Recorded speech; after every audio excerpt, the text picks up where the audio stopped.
spaghetti pa lang ng Jollibee, masarap na. Ano pa kaya yung chicken jollibee natin? Ayan, wala pagkabata ko, Jollibee na ako.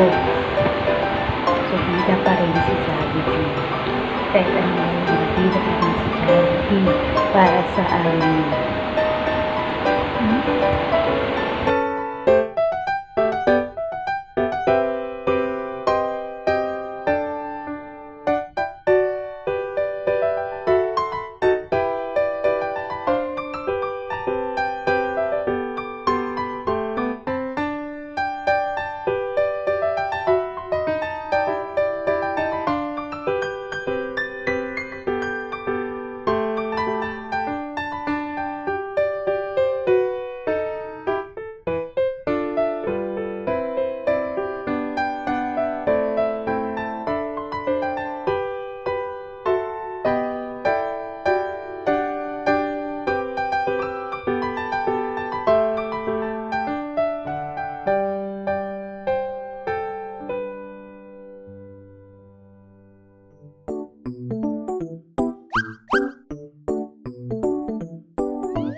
kakatapos ko lang kumain.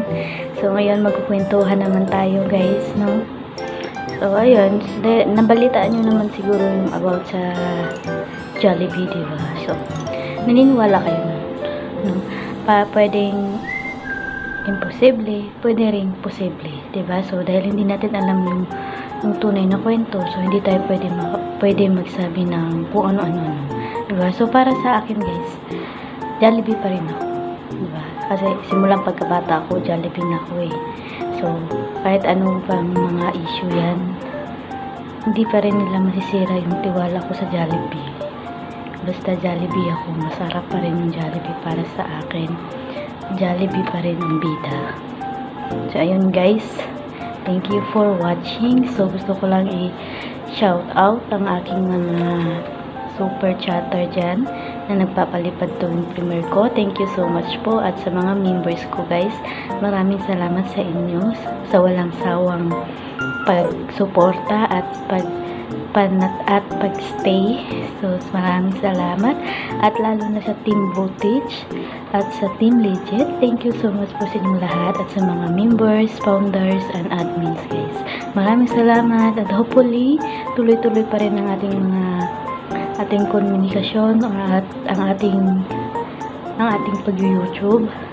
Sana ay mahaba pang mga taon, araw at buwan ng ating pagsasama. Yun lang. Thank you so much for watching.